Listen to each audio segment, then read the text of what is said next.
He was invisible, a drifter, a man with a soft voice and a charming smile, but behind the eyes of Samuel Little was a monster who stalked and strangled women across America for over 40 years. He confessed to 93 murders and 60 are confirmed. From 1970 to 2005, he preyed on the vulnerable and the system failed to stop him. This is the chilling story of America's most prolific serial killer and how justice came decades too late.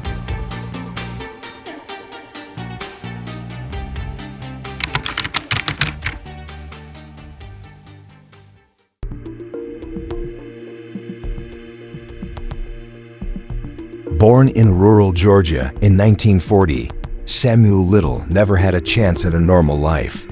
His mother, a teenage sex worker, reportedly abandoned him, and he was raised by his grandmother in Ohio. By his own account, he fantasized about strangling women from a young age. It started, he said, when he saw his kindergarten teacher touch her own neck. By the time he was 16, Little was already in trouble, arrested for burglary and sent to a juvenile detention center. His adult life would be a carousel of crime, fraud, assault, shoplifting, rape, and ultimately, murder. But Little didn't kill out of rage or impulse. He hunted. He chose women he thought no one would miss: sex workers, drug users, transient women, and those living in poverty. He believed, correctly, that the police wouldn't try hard to find their killer. He'd approach them late at night, offer rides or drugs, charm them with easy conversation. Then, somewhere secluded, he'd strike. Little's preferred method of killing was strangulation with his bare hands, sometimes accompanied by rape. Many of his victims were found partially nude, some never identified. From Miami to Los Angeles, from Cleveland to Mississippi, his crimes left a trail of broken families and unsolved cases. And yet, he kept slipping through the cracks. Over 40 years, he was arrested more than 30 times, in 11 states, but never convicted of murder until decades later. Why? Because the victims weren't high profile, because forensic science wasn't advanced enough, and because Little was a master manipulator. In the 1980s, he narrowly escaped justice after being tried in Florida for murder, but was acquitted. Later, in California, he was caught assaulting 2 women, both survived, but even that only earned him 2.5 years in prison. Each time he was released, he killed again. He was often homeless, drifting from city to city. His only consistent jobs were as a cemetery worker and an ambulance attendant. He also claimed to be a boxer, a detail that matters, because he knew exactly how to use his hands to control, hurt, and kill without leaving evidence.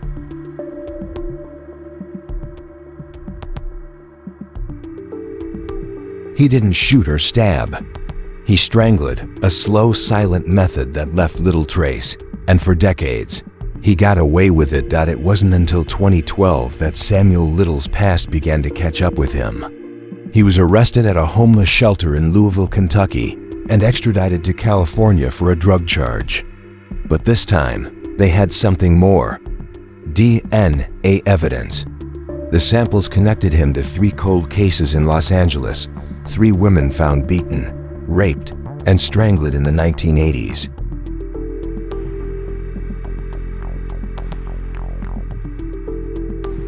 The LAPD charged him with their murders. At trial in 2014, the jury heard about more survivors who had escaped his grip.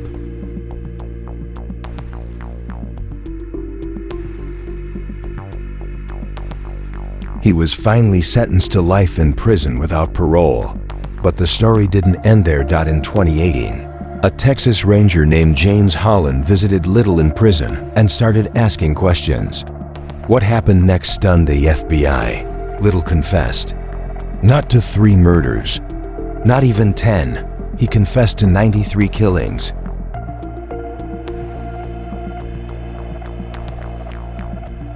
And the most chilling part? He remembered details, the year, the location, what they wore, how they died. In some cases, he even drew their portraits from memory. 20, 30, even 40 years later, the faces were still vivid in his mind.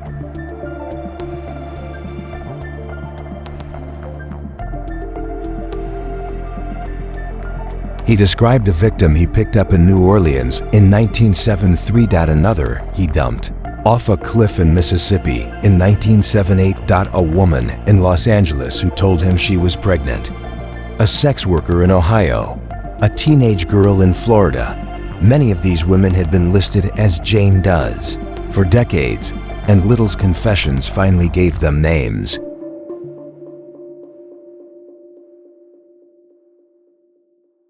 The FBI launched a national operation to verify his claims. So far, at least 60 of the 93 have been officially confirmed.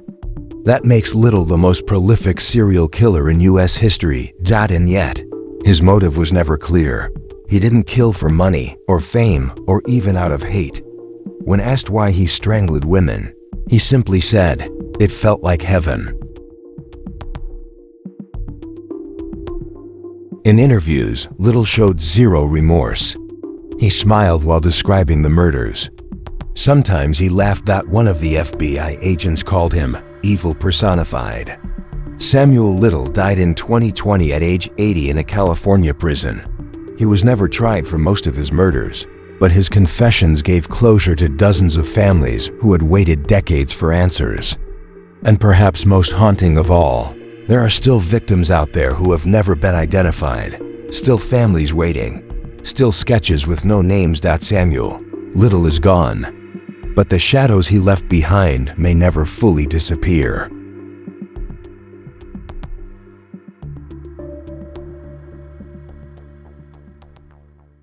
"93 lives. That's just an insane number to wrap your head around. And to think for years, most of us had never even heard this guy's name.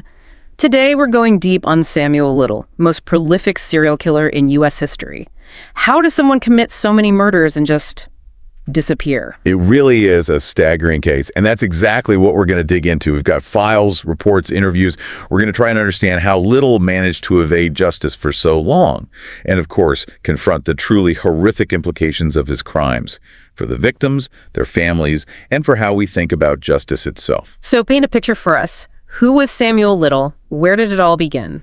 Well, the early years are pretty bleak. He was born down in rural Georgia back in 1940, abandoned by his mom, ended up raised by his grandmother in Ohio.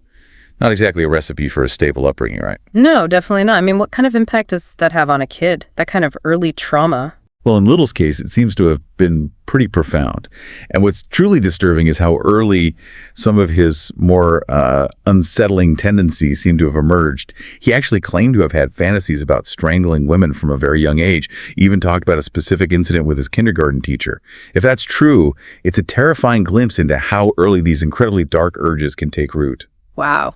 That's, pretty hard to process. And it seems like those early years really did set him on a path towards violence. By 16, he was already in trouble with the law, burglary charges, ended up in juvie, and from there, it's just this downward spiral.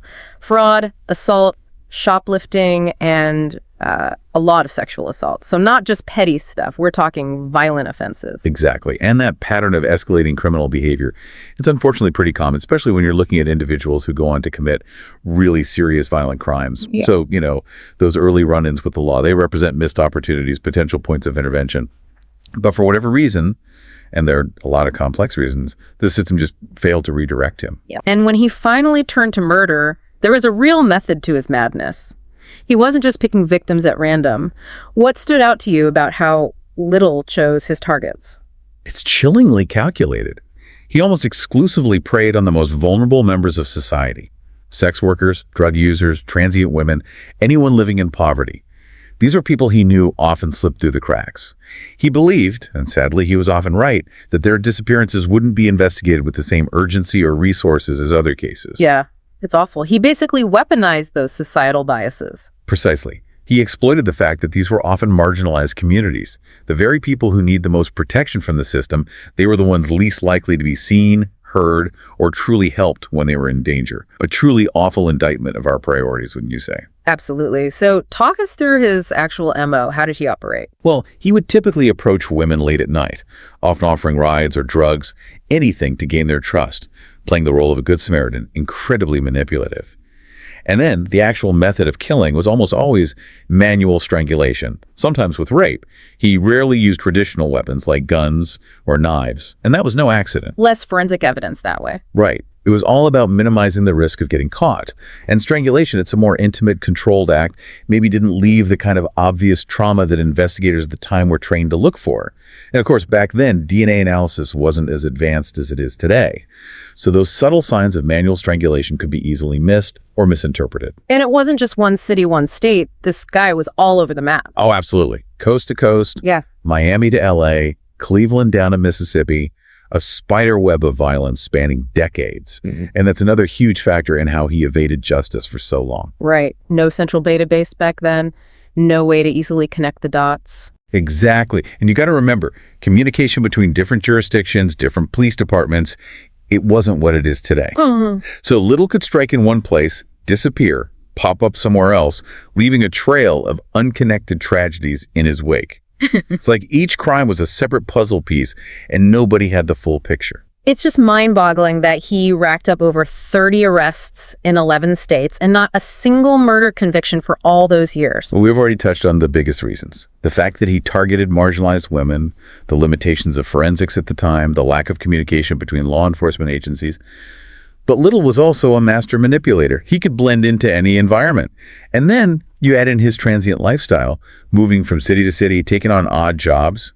He was a ghost. Right. Cemetery worker, ambulance attendant. The irony is just chilling, isn't it? Absolutely. And did you know he also claimed to be a boxer? Yeah, I did read that. Figured it was just another weird detail in a life full of them. Well, maybe not so random. Think about it. If he had real boxing experience, that means he knew how to use his hands to inflict serious damage, how to control someone's body, and to do it in a way that might not leave the most obvious signs of a struggle. It fits his MO perfectly, doesn't it? It does. A boxer turned strangler. It's just awful. But like you said, the net eventually started to close in. It did. And sometimes the smallest things can trigger the biggest breakthroughs. In this case, a drug charge. Right. 2012. They pick him up in a homeless shelter in Louisville, Kentucky, extraditing him to California on a relatively minor drug offense.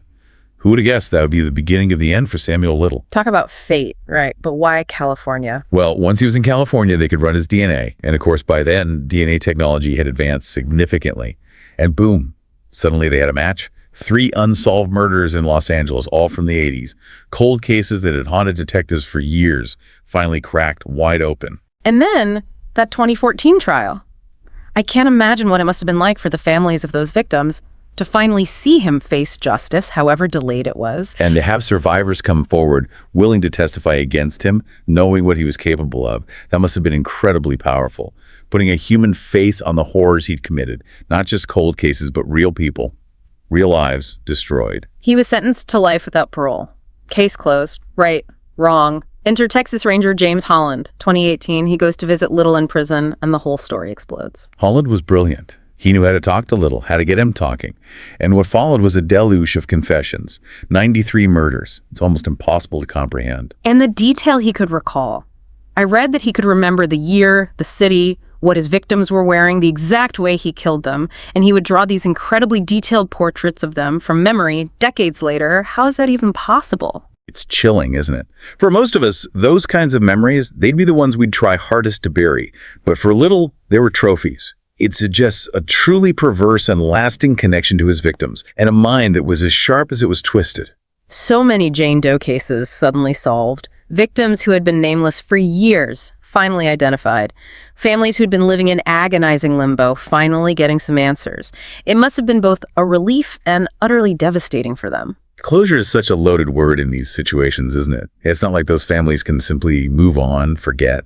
But at least the truth was finally out there. They knew who their loved one was, how they died, some semblance of peace maybe in knowing.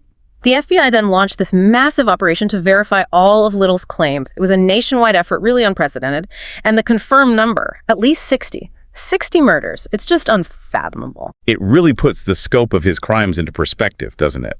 60 confirmed murders, likely many more. The human cost is beyond calculation.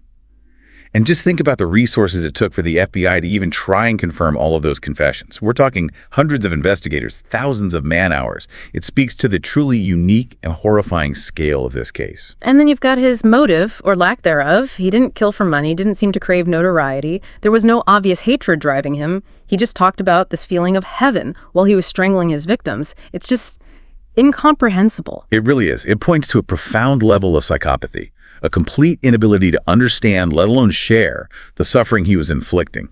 And the fact that there was no quote-unquote rational motive, it makes it all the more unsettling, doesn't it? It was pure, unadulterated evil, driven by some internal compulsion we may never fully grasp. And even after he was caught, convicted, there was zero remorse. Reports are he would smile, even laugh during interviews recounting his crimes.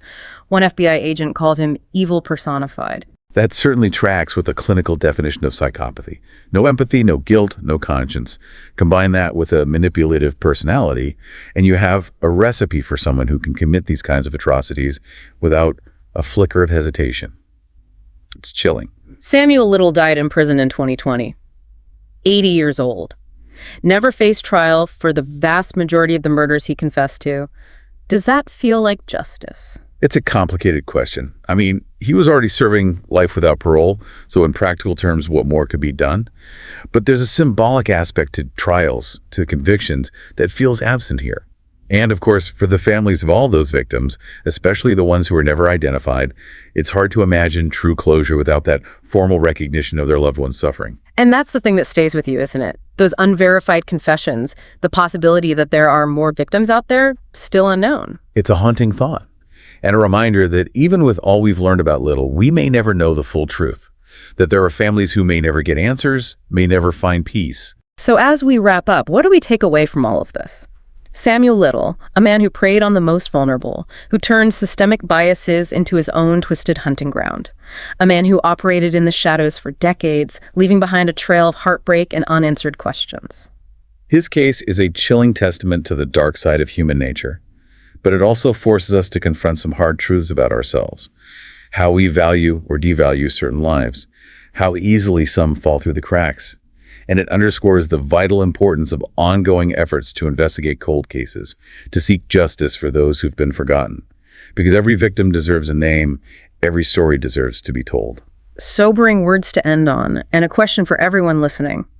What can we do individually and as a society to ensure that tragedies like this never happen again? That's something to think about. Absolutely. We all have a role to play in building a more just and compassionate world.